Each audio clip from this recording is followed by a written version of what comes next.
శాంతకాలమన్న కార్యక్రమానికి హాజరైన ప్రతి ఒక్కరికి యేసుక్రీస్తు నామం శుభములు తెలియజేయుచున్నాను.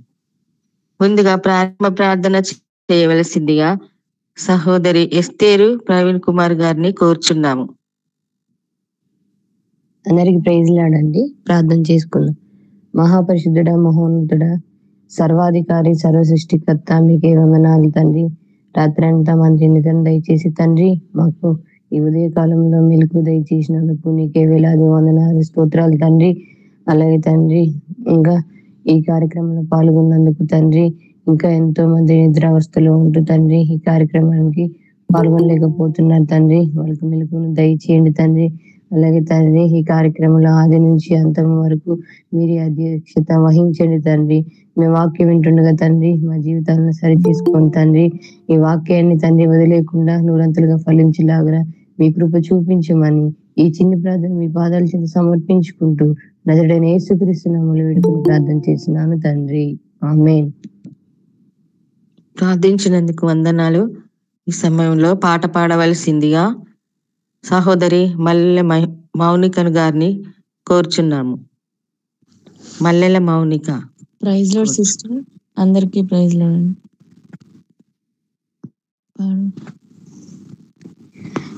తార వెలిసింది అనింగిలో, ధరణి మురిసింది, దూత వచ్చింది, సువార్తను మాకు తెలిపింది. తార వెలిసింది అనింగిలో, ధరణి మురిసింది, దూత వచ్చింది, సువార్తను మాకు తెలిపింది. రాజులకు రాజు పుట్టాడని, యూదుల రాజు ఉదయించాడని. రాజులకు రాజు పుట్టాడని, యూదుల రాజు ఉదయించాడని. తార వెలిసింది అనింగిలో, ధరణి మురిసింది, దూత వచ్చింది, సువార్తను మాకు తెలిపింది. మందను విడచి మమ్మను మరచి మేమంతా కలిసి వెళ్ళములే. ఆ ఊరిలో ఆ పాకలో స్తుతి గానాలు పాడములే. మందను విడచి మమ్మను మరచి మేమంతా కలిసి వెళ్ళములే. ఆ ఊరిలో ఆ పాకలో స్తుతి గానాలు పాడములే. సంతోషమే ఇక సంబరమే, లోక రక్షణ ఆనందమే. స్తోత్రార్పణే మా రారాజుకే, ఇది క్రిస్మస్ ఆర్భాటమే. తార వెలిసింది అనింగిలో, ధరణి మురిసింది, దూత వచ్చింది, సువార్తను మా బంగారమును సాంబ్రాణియు బోలంబును తెచ్చములే. ఆ ఇంటిలో మా కంటితో నిన్ను కనులారా గాంచములే. బోలంబును సాంబ్రాణియు తెచ్చములే.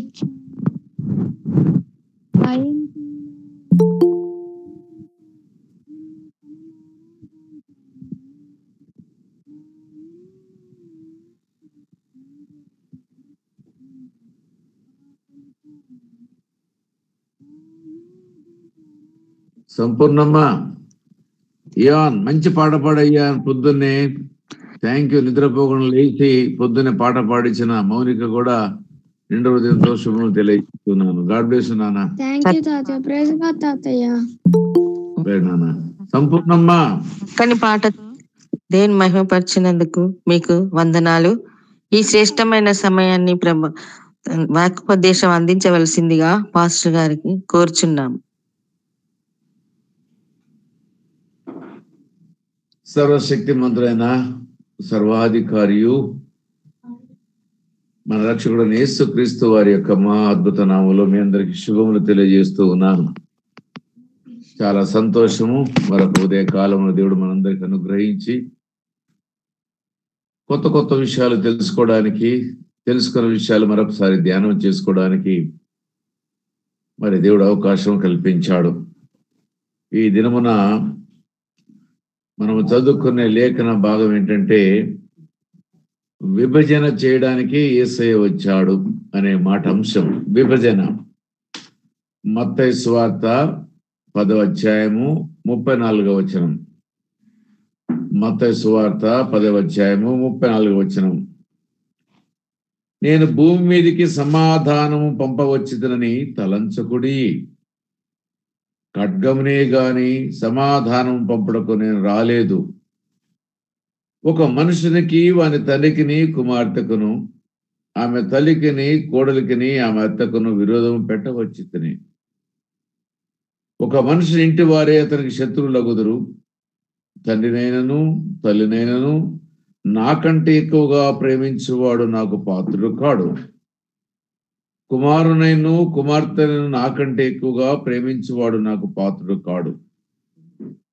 తన శిలువను ఎత్తుకొని నన్ను వెంబడింపని వాడు నాకు పాత్రుడు కాడు.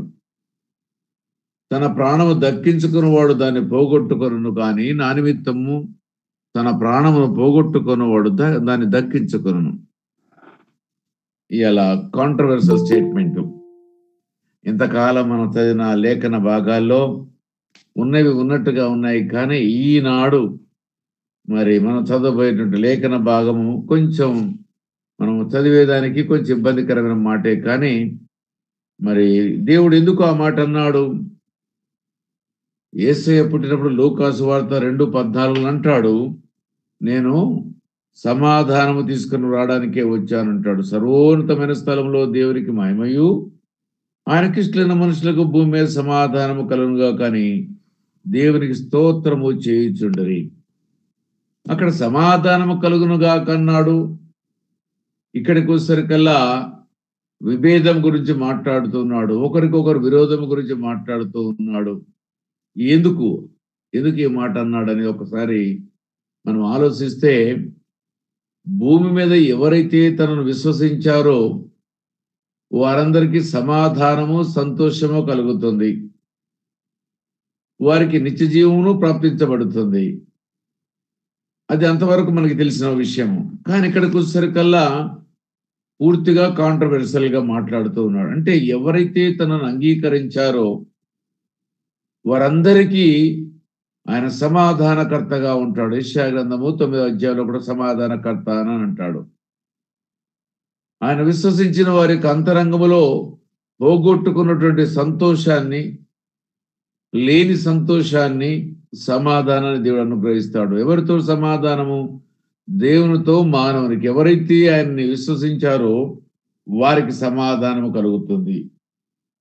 కానీ విశ్వసించిన వారికి, వారింటి వారికి విరోధము కలుగుతుందని ఇక్కడ మాట్లాడుతూ ఉన్నాడు. ఒకేసారి మనం దాన్ని చదవక దాన్ని అర్థం చేసుకోకుండా ఈ మత్తయి సువార్త 10:34 చదివితే మనకి ఇది కాంట్రవర్షియల్ స్టేట్మెంట్. వ్యతిరేకంగా మాట్లాడుతున్నాడు ఏంటి దేవుడు? అక్కడేం సమాధాన భూమి మీద తను నమ్మిన వారికి అందరికీ సమాధానం అన్నాడు. యెషయా గ్రంథంలో నేను సమాధాన కర్తను అని అన్నాడు. మరి ఇక్కడ ఎందుకు ఈ మాట అంటున్నాడంటే, ఎవరైతే విశ్వసించినారో వారికి సమాధానము, శాంతి, సంతోషము, విశ్వసించిన వారికి విరోధము. ఇప్పుడు మనకి లోకానికి విరోధం గురించి మాట్లాడుతూ ఉన్నాడు.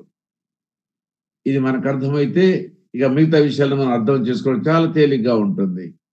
అయితే ఈ మాటలు మనం చూసినట్లయితే, భూమి మీద సమాధానం పంపవచ్చిన తలంచకుడి. నేను సమాధానం తీసుకుని వచ్చాను మీరు అనుకోబాకండి. యేసయ్య వచ్చిన కాడ నుంచి ప్రపంచం అంతా కూడా ఎక్కడ చూసినా యుద్ధాలు, ఎక్కడ చూసినా భూకంపాలు, ఎక్కడ చూసినా సునామీలు, ఎక్కడ చూసినా హత్యలు. ఈ భూమి మీద పాపం అంతా పెరుగుతూ పోతూనే ఉంటుంది. కారణం ఎందుకు ఇది జరుగుతుంది అంటే, రాకడ దినము సమీపించాలి కాబట్టి పాపము ఈ భూమి మీద విస్తరించబడాలి. విస్తారమైన పాపము ఈ భూమి మీద విస్తరించబడితేనే అప్పుడు క్రీస్తు యొక్క మరి ప్రేమ కూడా విస్తరించబడుతుంది. అప్పుడు అనేక మంది రక్షించబడడానికి అవకాశం కలుగుతుంది. క్రీస్తు ప్రభువారు రాకడానికి కూడా, రెండవ రాకడలో కూడా రాకడకు కూడా అవసరత ఏర్పడుతుంది. అయితే ఇక్కడ అంటున్నాడు ఏంటంటే, నేను సమాధానం పంపవచ్చానని మీరు అనుకోబాకండి, నేను ఖడ్గమునే గాని సమాధానం పంపడానికి రాలేదు. ఖడ్గం అంటున్నాడు. ఇదేంది? బైబిల్లో ఖడ్గం ఆయనే కృపామయుడు అంటున్నాము, ప్రేమామయుడు అంటున్నాము, క్షమించేవాడు అంటున్నాము, త్యాగం చేసేవాడు అంటున్నాము. మరి ఇక్కడికి వచ్చేసరికల్లా మళ్ళీ ఒక పదం, కొత్త పదం మనకి వినపడుతుంది. ఖడ్గం అంటున్నాడు. ఖడ్గము దేనికి సాదృశ్యము? హింసకు సాదృశ్యము. కత్తి పట్టుకొని యుద్ధ భూమిలోనికి వెళితే అక్కడ ఒక్కరా, ఇద్దరా, పేదవాడా, లేకపోతే ధనవంతుడా, లేకపోతే బలహీనుడా, బలవంతుడా అనేది మాట కాదు. అక్కడ రాజా, సైనికుడు అనే మాట కాదు. ఎదురు వచ్చిన వారిని సంహరించడమే కత్తి యొక్క ఉద్దేశము. మరి ఇక్కడ ఏమంటున్నాడు దేవుడు? ఇక్కడ నేను కత్తిని ఖడ్గమునే గాని సమాధానం పంపుడుకు రాలేదు అంటే, మనందరి జీవితాల్లో మనకి హింస కలుగుతుంది అనే భావం. అక్కడ భూమి మీద సమాధానం తీసుకుని రాలేదు నమ్మిన వారికి సంతోషము లేదు. మన ఇంటి పక్కన మనం ప్రార్థన చేసుకుంటే పక్క వాళ్ళతో మనకి సమస్య ఏర్పడుతుంది. లేకపోతే క్రీస్తు దేవుడు అని చెప్పి మనం ప్రచారం చేస్తే దాన్ని తప్పని మన కొట్టడము, తిట్టడము, ఏరికి ఎందుకు వచ్చారు, మా ఊరికి ఎందుకు వచ్చారు, అసలు మీరు ఇక్కడ నుంచి పారిపోండి, మళ్ళా రకరకాల మాటలు. ఈ మధ్యన అఘోరి మనం వింటున్నాం కదా, ఈ దేశం నుంచి ముస్లిమ్స్, అదే రకంగా క్రైస్తవులు పారిపోవాలి, మిమ్మల్ని అందరూ చంపివేస్తామని ఓపెన్ గా స్టేట్మెంట్ ఇచ్చింది. ఎవరు, ఏ రాజకీయ నాయకుడు దాన్ని ఖండించలేకపోయాడు. కారణం ఏంటంటే అందరూ కూడా ఈ యొక్క క్రైస్తవ జనాంగాన్ని అణిచివేయాలని ప్రతి వారి యొక్క కోరిక. ఏంటంటే సాతానుడు వాడు పన్నే ఈ యొక్క కుతంత్రాల్లో అనేక మంది దాంట్లో పడిపోతూ ఉన్నారు. ఎందుకు పడిపోతున్నారంటే, వాడి దినము అతి సమీపముగా వచ్చిందని వాడు బహుగా చెలరేగి తన యొక్క పనిని మరి ముగించడానికి ఇష్టపడుతూ ఉన్నాడు.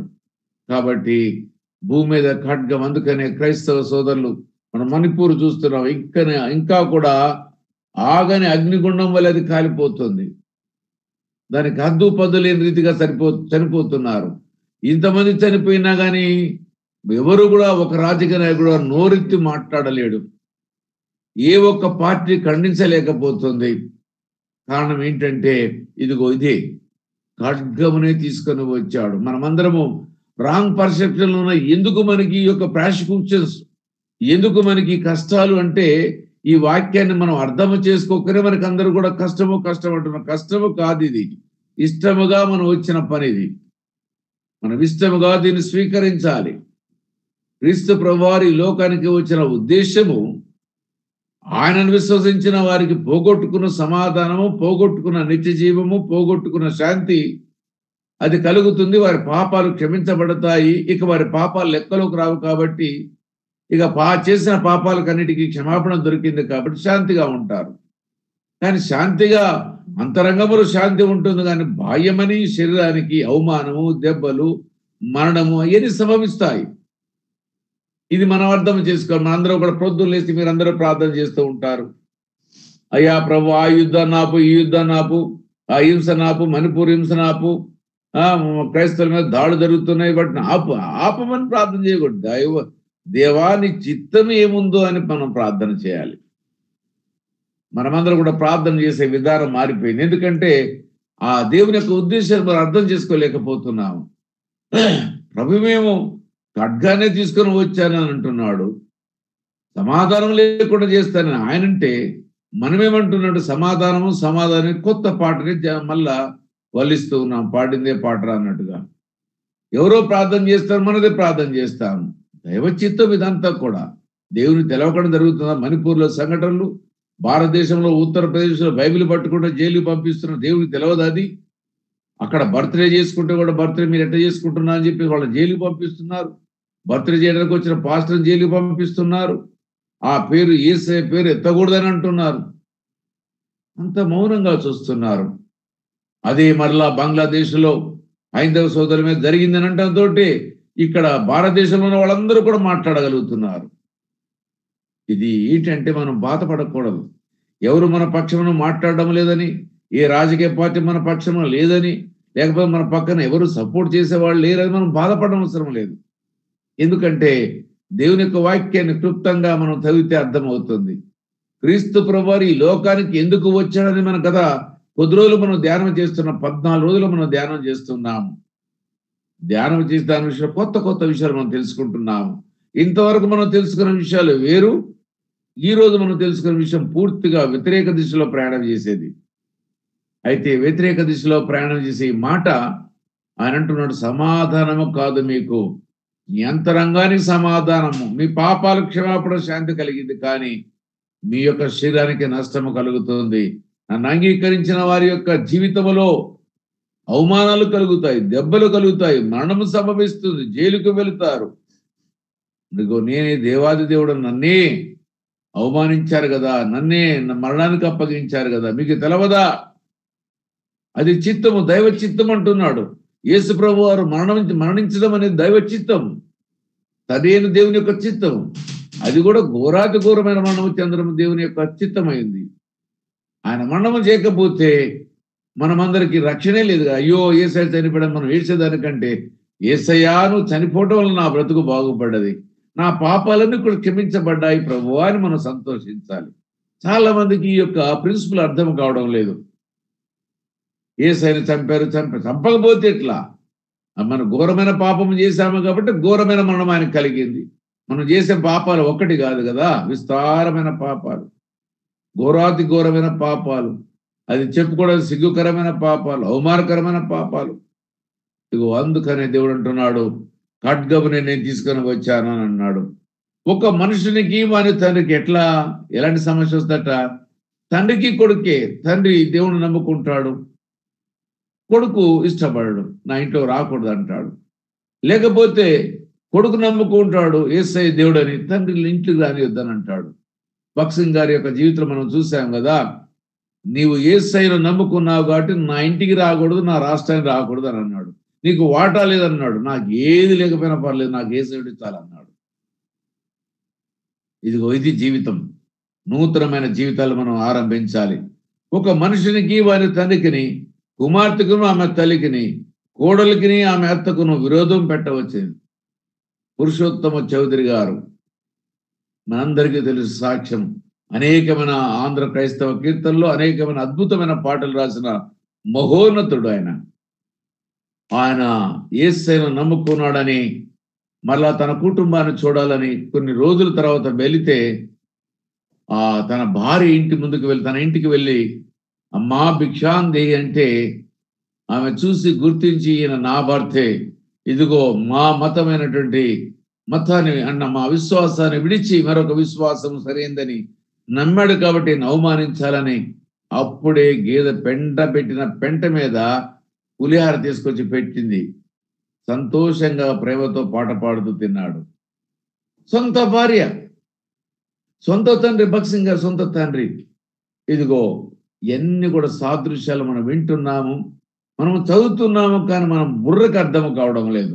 మనమందరం కూడా ఇంకా ఏంది ప్రభువా నేను నమ్ముకుంటూ నాకెందుకు ఈ శ్రమలు, ఎందుకు నాకు అవమానం, మా నాన్నను ఎందుకు ఇంట్లోంచి గెంటి వేశాడు, మా అమ్మ ఎందుకు నన్ను గెంటి వేసింది, మా తమ్ముడు నన్ను ఎందుకు అవమానపరిచాడు, మా చెల్లి ఎందుకు నన్ను అవమానపరిచింది, ఇంకా ఆ ప్రార్థనలు ఆ తలంపులే, కానీ వాటిని మనం బయటికి రాలేకపోతున్నాము. మనమందరం కూడా మార్చుకోవాలి మన యొక్క ఆలోచన విధానాన్ని. ఇంకేమన్నాడు చూడండి, కుమార్తెకును ఆమె తల్లికిని, కోడలికిని ఆమె అత్తకును విరోధం పెట్టవచ్చు. విరోధం పెట్టడానికే వచ్చాడట. విరోధమేగా ఇది. ఏ సన్నమి నువ్వు పొద్దులేసి ప్రార్థన చేస్తా అంటే వాళ్ళు ఒప్పుకోరు. అక్కడ ఎందుకు మన మధ్యలో ఉన్న సంఘంలో ఉంచి ఒక సాదృశ్యాన్ని నేను చెప్తుంటాను. ఇప్పుడు రూతమ్మ నా దగ్గరకు వచ్చి బాధపడుతుంటారు, అయ్యా ఇంట్లో ప్రార్థన చేసుకుందామంటే కూడా నాకు అవకాశం లేదు, ఎక్కడ కూర్చుందనో అల్లరే. లాస్ట్కి ఈ మధ్య నేను ప్రార్థన చేసుకుందామని మోకరించితే టీవీలో పాటలు పెడుతున్నారు, భక్తి పాటలు పెట్టుకుంటారు, వాళ్ళు భక్తి పాటలు పెట్టుకుంటున్నారు. నేను ప్రార్థించలేని పరిస్థితి నాకు దాపురించాయి. అంటే ఏం జరుగుతుంది? తన సొంత కూతురే ఈమె విశ్వాసాన్ని కాదంటుంది. ఆమె సొంత అల్లుడే ఈమె యొక్క విశ్వాసాన్ని కాదంటుంది. ఇగో ప్రియ సోదరి సోదరుడా, మనమందరి యొక్క ఆత్మీయ మనోనేత్రములు తెరవబడాలి. మనమందరం కూడా నీ బంధువులు నిన్ను ఇబ్బంది పెడుతున్నారంటే, నీ భర్త నిన్ను ఇబ్బంది పెడుతున్నారంటే, లేకపోతే నీ అన్నదమ్ములకి ఇబ్బంది పెడుతున్నారంటే, నీ కొడుకు కుమార్తెని ఇబ్బంది పెడుతున్నారంటే దాని అర్థం ఏంటంటే నువ్వు వెళ్ళే మార్గానికి వారు వెళ్ళే మార్గానికి పరిపూర్ణంగా వ్యతిరేక దిశలో ప్రయాణం చేస్తున్నాయి. ఒకదానికి ఒకటి కలవు. ట్రైన్ ట్రాక్స్ మనం చూస్తాము కదా, ఒకదానికి ఒకటి కలుస్తాయా? కలవు. దానికే దీనికి ఒకవేళ రెండు కలిస్తే ఏమైపోతుంది? డీరైల్ అవుతారు, రైలు కింద పడిపోతుంది. ఇదిగో మన జీవితం కూడా అలాంటి పడిపోయే జీవితమే. మనం వేరువేరుగా ఉండాలి, వ్యతిరేక దిశలో మనం ప్రయాణం చేయాలి. లోకమంతా ప్రయాణం చేసే దిశ కాకుండా మన దిశలో మనం ప్రయాణం చేయాలి. లోకమంతా దేని చూసినా ట్రెండ్ అంటారు. మనం ఏం చేయాలి? ట్రెండ్కి వ్యతిరేకంగా మనం ప్రయాణం చేయాలి. లోకం ఎటు ప్రయాణం చేసేటట్టు ప్రయాణం చేయకూడదు. చేప బతికిందా చనిపోయిందని మనకి ఎట తెలుస్తుంది? బ్రతికున్న చేప వ్యతిరేక దిశలో ప్రయాణం చేస్తుంది, నీళ్లు ప్రవహించే దిశలో ప్రయాణం చేస్తుంది. వ్యతిరేకమైన దిశలో ప్రయాణం చేయాలంటే ఎంతో శ్రమించాలి. కానీ కొత్త ప్రాంతాన్ని కనుక్కోవాలంటే శ్రమిస్తేనే కొత్త ప్రాంతం దొరుకుతుంది. ఇదిగో మన జీవితం కూడా మనం శ్రమిస్తేనే, బాధపడితేనే, అవమానపడితేనే మన జీవితం కూడా ధన్యకరంగా ఉంటుంది. ఒక గింజ మనం భూమిలో వేసినప్పుడు అది మొలకెత్తాలంటే అది నానిపోతుంది భూమి లోపల ఉన్న తేమను బట్టి. ఎప్పుడైతే నానిపోతుందో అది యొక్క జీవం దాంట్లోకి వెళ్ళి కొత్త జీవం పుట్టుకొని వస్తుంది. ఆ కొత్త జీవం వస్తేనే ఆనందం కలుగుతుంది, మానవుడి యొక్క మనుగడ కొనసాగుతుంది. మరి నువ్వు నేను ఒకవేళ గినక ఈ యొక్క సూత్రాన్ని మర్చిపోతే మన సూత్రాలు కూడా మనం మర్చిపోయినట్టు కింద లెక్కనే. సహజమైన సూత్రాలు మర్చిపోతున్నాము, దేవుడి యొక్క ఉద్దేశాన్ని మనం మర్చిపోతున్నాము. అందుకని ఈ యొక్క క్రిస్మస్ సందర్భములో క్రీస్తు ప్రభువారు ఈ లోకానికి ఎందుకు వచ్చాడో అనే అంశాలు మనం ధ్యానం చేస్తూ వస్తున్నాము. ఇదిగో ఈ మరొక కొత్త అంశం ఏదంటే మనమందరము కూడా హింస పడతామని, అవమానపడతామని, మన మీదకి ఖడ్గం వస్తుంది, లాస్ట్కి అవసరం వస్తే మరణించడం కూడా సంభవిస్తుందని దేవుడు తెలియజేస్తున్నాడు. కాబట్టి మనమందరం కూడా జాగ్రత్తగా ఉండాలి, ఏమి భయపడని అవసరం లేదు, పరిస్థితులు ఏ రకంగా ఉన్నా కానీ గాక. ఇక 37వ వచనం మనం చూసినట్టయితే 36వ వచనం, ఒక మనుషుని ఇంటి వారే అతనికి శత్రువులు అగుదురు. ఎవరు శత్రువులు అవుతారు? ఇంటి వాళ్ళే, పరాయుళ్ళు కాదు. తండ్రినైనను 37వ వచనం చూడండి, తండ్రినైనను తల్లినైనను నాకంటే ఎక్కువగా ప్రేమించేవాడు నాకు పాత్రుడు కాడు. ఇది మనం అర్థం చేసుకోం. చాలా మంది మనం మా నాన్నని మనం అంటాం, ఇక్కడ అంటున్నాడు తండ్రినైనను తల్లినైనను నాకంటే ఎక్కువగా ప్రేమించేవాడు నాకు పాత్రుడు కాడు. నావాడు కాదు వాడు. కుమారునైనను కుమార్తెను నాకంటే ఎక్కువగా ప్రేమించేవాడు నాకు పాత్రుడు కాడు. మనం పుట్టిన మన తల్లిని కానీ తండ్రి కానీ మన ద్వారా పుట్టినటువంటి కుమారుడు కుమార్తెనే కానీ మనం ఎక్కువగా ప్రేమించకూడదు. ఎవరిని ప్రేమించాలి? దేవుడిని ప్రేమించాలి. ఇక్కడ కూడా కొంచెం ఒక చిన్న వివరణ నేను మీకు ఇస్తాను. ఇప్పుడు తండ్రి రక్షించబడ్డాడు, బాప్తిజం తీసుకున్నాడు, ప్రభువులో పరిపూర్ణంగా సాగుతున్నాడు. తను అంటాడు నేను దశమభాగం ఇస్తాను నెల అంటాడు. భార్య అంటది దశమభాగం అంత ఇట్లా ఇస్తావానని. లేకపోతే తండ్రి నిర్ణయిస్తాడు నా ఆస్తిలో కొంత నేను దేవుని సేవకి ఇస్తానని అంటాడు. భార్య పిల్లలు ఒప్పుకొని నువ్వు నీ ఆస్తి నువ్వు ఎట్లా ఖర్చు పెడతావు అది మా హక్కు అంటారు. ఇగో ఇది కూడా మనకు నచ్చిన దాన్ని చేయడానికి కూడా హక్కు మనకి లేకుండా మన కష్టార్జితమే. దేవుని సేవ కొరకు మనం ఏమైనా ఇస్తాము అని అంటే మన పిల్లలు ఇష్టపడని రే నువ్వు ఎట్లా ఇస్తావు అది మా ఆస్తి కదా అని అంటారు. వాళ్ళ ఆస్తి ఎట్లవుతుంది? మన కష్టార్జితము మన దేవుని కంటే కూడా మన పిల్లకి ఎట్లా ఇస్తావు? దేవుడు ఏమంటున్నంటే నాకంటే నీ తండ్రిని కానీ నీ తల్లిని కానీ నీ కుమారుడు కానీ నీ కుమార్తె కానీ ప్రేమించకూడదు. అంటే నీ కలిగింది ఎక్కువగా నా కొరకు నువ్వు ఖర్చు పెట్టాలి. ఏది? నీ ఆరోగ్యమే కానీ, నీ ధనమే కానీ, నీ సమయమే కానీ, నీ జ్ఞానమే కానీ, నీ అధికారమే కానీ, నీ కలిగిన ప్రతి ఒక్కటి కూడా నా కొరకు ఖర్చు పెట్టాలి. చాలా మంది కుటుంబాల్లో మనం చూస్తాము, ఒకవేళ తండ్రి రక్షించబడితే భార్య ఇష్టపడదు, భార్య ఇస్తానంటే భర్త ఇష్టపడదు. భార్య భర్తలు కలిసి ఇద్దరు కలిసి దేవుని సేవకుగో మేము ఇంత ఆస్తి ఇస్తాము, ఇంత ఖర్చు పెట్టి దేవుని కొరకు మందిరం కడతాము, ఒక స్థలము కొంటామంటే వాళ్ళు అంటారు నువ్వెవరు కొంటానికి అమ్మడానికి నీకేం సంబంధం అని అంటారు. ఇగో ఆ రకం కూడా మనం అట తండ్రిని కానీ తల్లి కానీ మనం ఏం చేస్తాం? సహజంగా మనం అందరం కూడా మన పిల్లల కొరకు మనం కూడబెడతాము, కానీ దేవుని కొరకు ఇవ్వాలని సరికల్లా మన చేతుల్లో 10 రూపాయల నోటే వస్తుంది మనకి. మరి పట్టున కూడా లక్షల రూపాయలు తీసుకునే వారు కూడా ఒక 500 రూపాయలు ఆదివారం నాడు వేయడానికి ఇష్టపడరు. కారణం ఏంటి? మనం ఎవరిని ప్రేమిస్తున్నాము?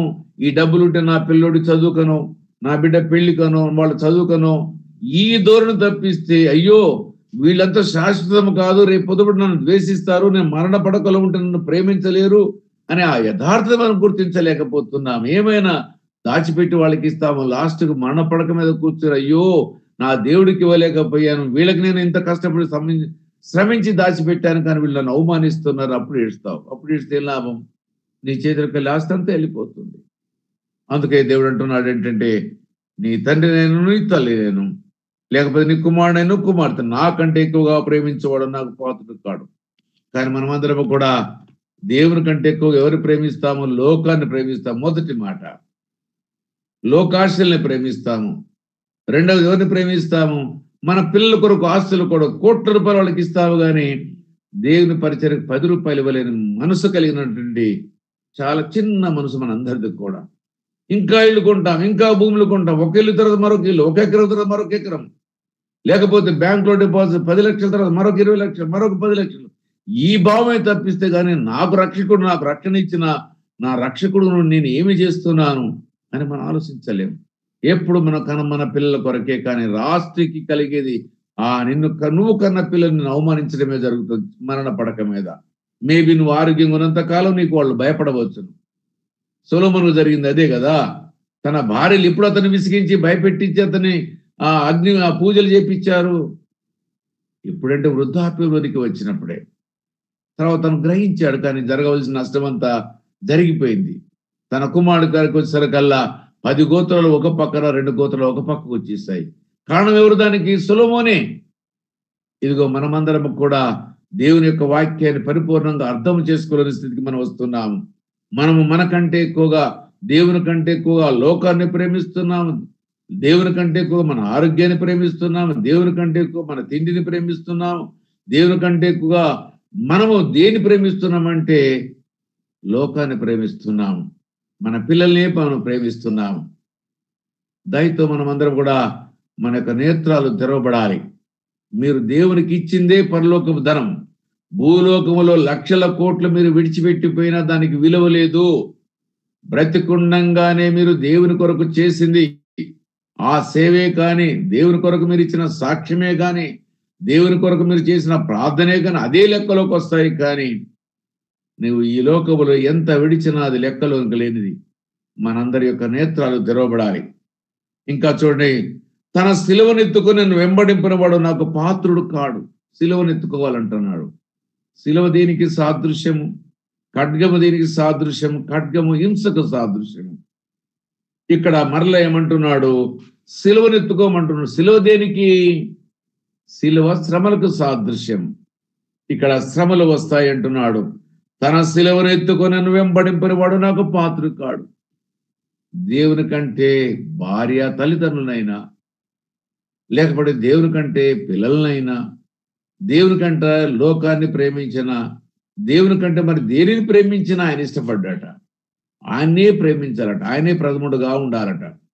నీ జీవితంలో నీ స్థానము దేవునికి పదిలంగా ఉండాలి, దేవునికి పదిలంగా ఉండాలి.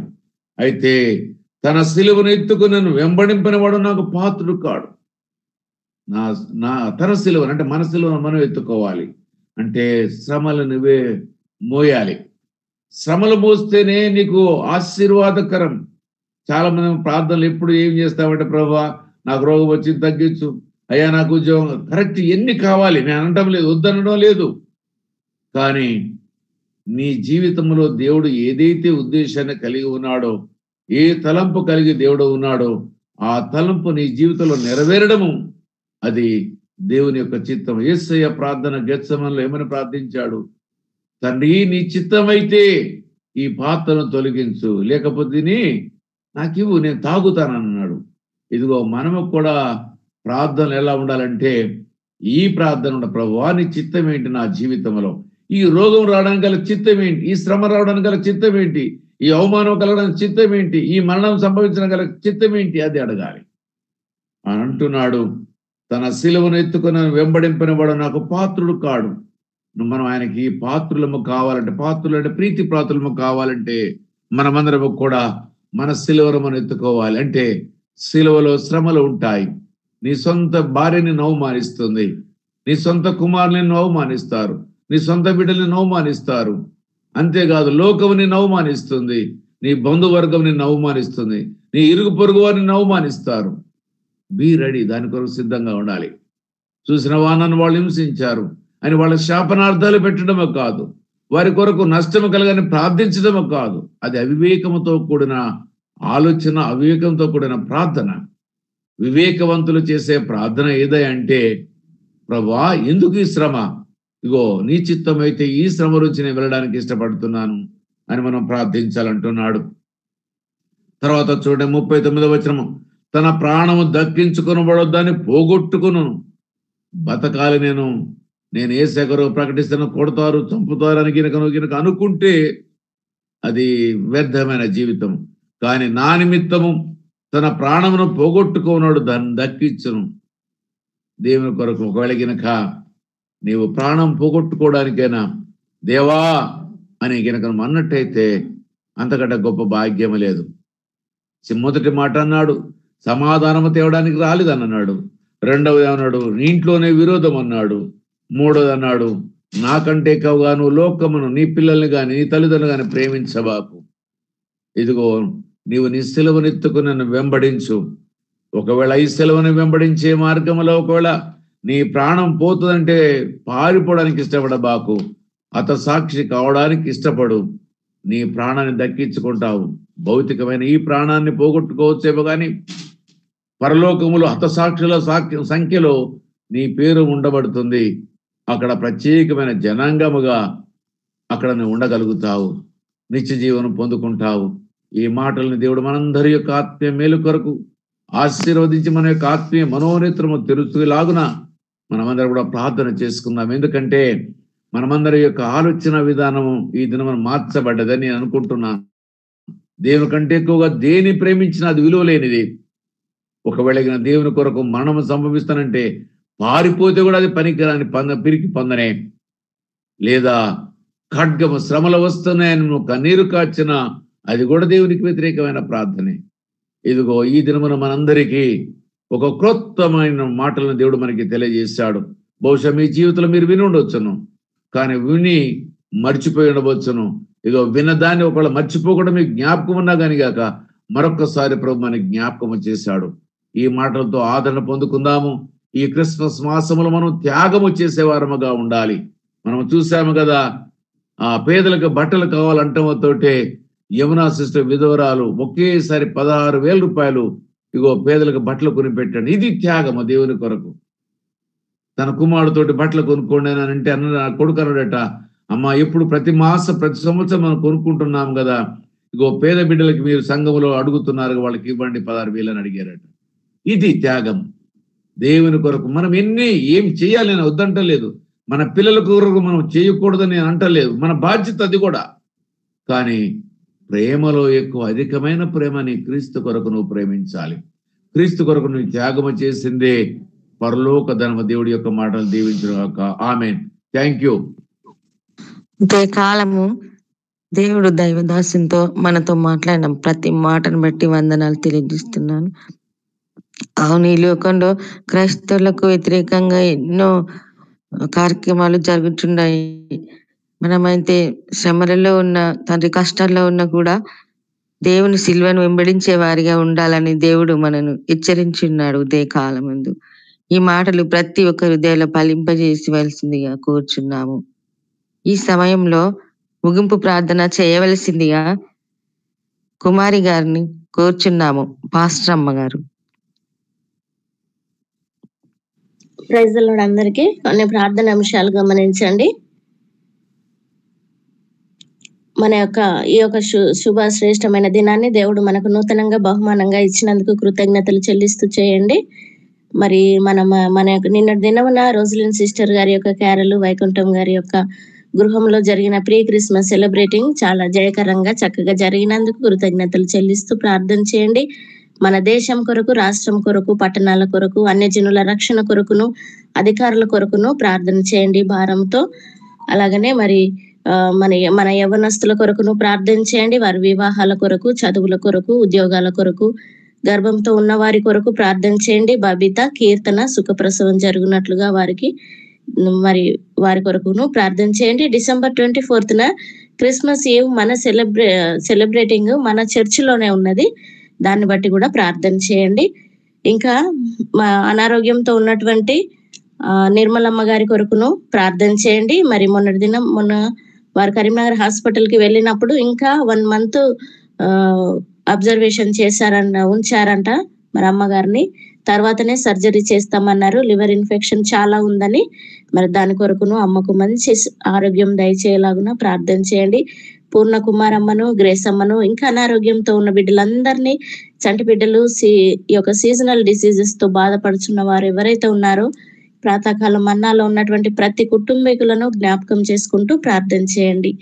మణిపూర్ రాష్ట్రం కొరకును, ఇజ్రాయెల్ దేశం కొరకును ప్రార్థన చేయండి. మరి మన హోలీ కాన్వకేషన్ మీటింగ్స్ కూడా February 27, 28, March 1 జరగనుంటుండగా వాటి కొరకును ప్రార్థన చేయండి. గంటెల ప్రకాష్ గారు మరి స్పీకర్ గారి కొరకును ప్రార్థన చేయవలసిందిగా మనవి. Thank you.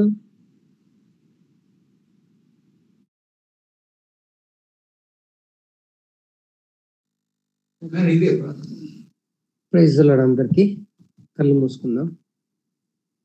మా కృపగల దేవ స్తోత్రం ప్రభా, మీరు మమ్మల్ని ప్రేమించి ప్రభా మరి మీ యొక్క పిల్లల్ని మంచి ఆరోగ్యాన్ని దయచేసి మరి మేము ఇలా చిన్న మందగా ఉదయకాలన తండ్రి మిమ్మల్ని స్తుతించడానికి భాగ్యాన్ని ఇచ్చినందుకే వందనాలు తండ్రి. ఎవరైతే మరి ఉదయకాల మన్నాకు రాలేకపోయి ఉన్నారో తండ్రి, మరి ప్రభువా ప్రాతకాల మన్నాకు రాలేని పిల్లలు తండ్రి మీరు ముట్టండి, స్వస్థపరచండి ప్రభువా. మరి మీరు మాతో మాట్లాడి ఉన్నారు ప్రభువా, మరి విభజన గురించి మత్తయి సువార్తలో మరి చెప్పబడిన వాక్యం గురించి మేము ప్రార్థిస్తున్నాము. మరి తండ్రి చెప్పబడిన వాక్య ప్రకారం ప్రభా మేము మీ యొక్క రాకడికి సిద్ధంగా ఉండాలి ప్రభా. తండ్రి మీ రాకడలో ఎన్నో ఘోరాలు మేము చూడాల్సి వస్తుంది, ఎన్నో మాటలు అవమానాలు పడాల్సి వస్తుంది. మరి ప్రతి దానికి మేము సిద్ధంగా ఉండి మీ యొక్క పరలోకంలో వారసులు అవ్వడానికి తండ్రి మరి మేము ఇవన్నీ పడాలి. కాబట్టి ప్రభా వాటిని ఎదుర్కొనడానికి మీరు మాకు శక్తిని తెచ్చింది. అలానే మా యొక్క జీవితంలో మీ యొక్క చిత్తాన్ని తండ్రి మేము ఎరిగి జీవించేలాగా మీరు మాకు ఆ యొక్క మనసును తెచ్చింది. అదే విధంగా ప్రభా అనారోగ్యంగా ఉన్న మరి పూర్ణ కుమారి గారి గురించి, మరి రూత్ సిస్టర్ గురించి, నిర్మలా సిస్టర్ గురించి, గ్రేస్ సిస్టర్ గురించి ప్రార్థన చేస్తున్నాం తండ్రి. తండ్రి మీ చిత్తం ఏమైతే ఉందో వారి యొక్క ఆరోగ్యం విషయంలో మీ చిత్తాన్ని నెరవేర్చండి. అదే విధంగా తండ్రి మీరు ప్రేమించిన మరి యవనస్తులు ప్రభా, మరి ఇన్ని రోజులు ప్రభా వాళ్ళు కీర్తనలు పాడుతూ తండ్రి మరి క్యారల్స్ లో తండ్రి వారు పార్టిసిపేట్ చేసినందుకు, అలానే క్యారల్స్ లో పాటు చేసిన ప్రతి ఒక్కరికి తండ్రి మంచి ఆరోగ్యాన్ని దయచేసి మరి మీకు మహిమార్థమయ్యే ప్రభువా మరి జరిగించినందుకు వందనాలు, స్తోత్రాలు. అదే విధంగా ప్రభువా యవనస్తుల గురించి ప్రార్థన చేస్తున్నాను. వారి యొక్క ఉద్యోగ విషయాలలో, వారి యొక్క వివాహ విషయాల్లో తండ్రి మీరు తోడుగా ఉండండి. మరి మీ చిత్తాన్ని ప్రభువా వారి యొక్క జీవితాల్లో దయచేయండి. అలానే బబితా సిస్టర్ కి, కీర్తన సిస్టర్ కి తండ్రి మరి డెలివరీ సమయంలో ప్రభా తండ్రి వారికి శక్తినిచ్చి మంచి బిడ్డలను ప్రభా మీ యొక్క పరిచర్యలో వాడబడే పిల్లల్ని ప్రభా మీరు వారికి దయచేయండి. అదే విధంగా ప్రభా మరి December 24th ప్రభా మరి మా యొక్క చర్చిలో ప్రభా మేము మిమ్మల్ని స్తుతించడానికి మరి మేము కీర్తించడానికి ప్రభా మేము సిద్ధపడుతుండగా ప్రభా దానికి కావాల్సిన ఆర్థిక సహాయాల్ని మీరు దయచేయండి. ఆర్థిక సహాయం చేయడానికి ప్రభా అందరి యొక్క చేతుల్ని, హస్తాలను తండ్రి మీరు బలపరచండి. అదే విధంగా ప్రభా మరి మేము ప్రార్థించినప్పుడు మా యొక్క ప్రార్థనలు మీరు విని సరళ గారికి మంచి ప్రసవాన్ని మీరు దయచేసి ఒక కూతురు ఒక కొడుకు తండ్రి మీరు ఇచ్చినందుకే వందనాలు. వారిని కూడా మీ యొక్క మహిమార్థానికే వాడండి. మరి వాతావరణ మార్పుల వల్ల తండ్రి ఎవరైతే అనారోగ్యంతో ఉన్నారో, స్వస్థతకు గురయ్యారో వారిని స్వస్థపరచండి. మీ యొక్క మహిమానికే వారిని వాడుకోనండి. అదే విధంగా ప్రభువా మణిపూర్లో జరుగుతున్న సంఘటనలేమి, మా రాష్ట్రంలో జరుగుతున్న సంఘటనలేమి, మా దేశంలో జరుగుతున్న సంఘటనలేమి, ఇజ్రాయెల్ యొక్క విషయంలో జరుగుతున్న సంగతులు ఏం ప్రభు, వాటన్నిటిని మీ తండ్రి మీ యొక్క మహిమార్థంకే వాడుకోనండి, మీ యొక్క చిత్తాన్నే నెరవేర్చండి. మరి అదే విధంగా ప్రభు మరి హోలీ కన్వకేషన్ గురించి తండ్రి ప్రార్థన చేస్తున్నాము. దానికి కావాల్సిన ఆర్థిక సాయాన్ని మీరు దయచేయండి.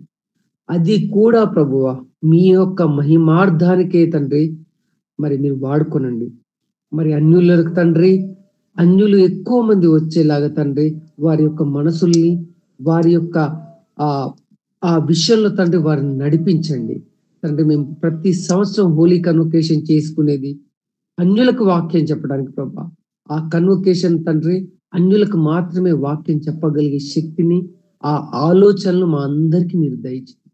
అన్యులను నడిపించే యొక్క స్తోమతను, అన్యులను ఆ హోలీ కన్వకేషన్ కి తీసుకొని రావడానికి తండ్రి వారి మనసుల్ని, మాకు జ్ఞానాన్ని మీరు ప్రసాదించండి తండ్రి. మరి ఇంకెవరైతే అనారోగ్యంగా ఉన్నారో, ఇంకెవరైతే ఆర్థిక అవసరాల్లో ఉన్నారో, ఇంకెవరైతే మానసిక సహాయం కావాలి ఉన్నారో ప్రభా, వారు చెప్పకపోయినా ప్రభా మీరు మా అందరి జీవితాల్లో ఎరిగి ఉన్నారు, మా అందరి అవసరాలు మీరు ఎరిగి ఉన్నారు. కాబట్టి ఆ ప్రతి అవసరం తండ్రి మీ యొక్క మహిమార్థమేకై, అలానే మీ యొక్క చిత్తానికే తండ్రి మీరు వాడుకొని మమ్మల్ని అందరినీ బలపరిచి, ఇంకా ఎక్కువగా మేము క్రిస్మస్ అంటే క్రీస్తుని ఆరాధించేవారు అనుకోవాలి, కానీ మేము క్రీస్తు పుట్టినరోజు అని మేము అనుకోకుండా ప్రభువా, మేము ఎక్కువగా తండ్రి మిమ్మల్ని ప్రతి నెల మిమ్మల్ని తండ్రి మా ఇళ్లలో కూటములు పెట్టుకుంటూ మిమ్మల్ని ప్రార్థించడానికి మాకు ఆర్థిక సాయమే కానివ్వండి, ఇంకా ఏమైనా సాయం కానివ్వండి మీరు దయచేయండి.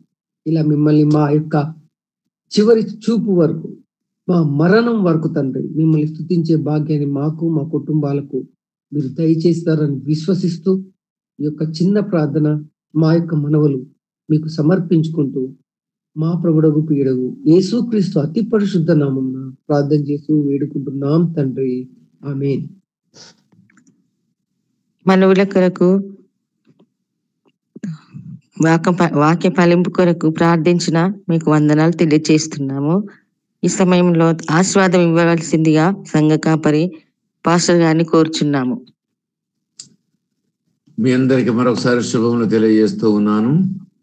మరి మనం అందరం కూడా క్యారల్స్ అంటే చాలా సంతోషంగా, మరి ముఖ్యంగా మరి గ్రేసమ్మ గారు, పూర్ణకుమారి మరి ఏ దినము తప్పిపోకుండా వారి ఆరోగ్యం సహకరించకపోయిన విజయమ్మ, వారి ఆరోగ్యం సహకరించకపోయిన నిద్రని భారం అనుకోకుండా మరి నాతో సహకరించారు.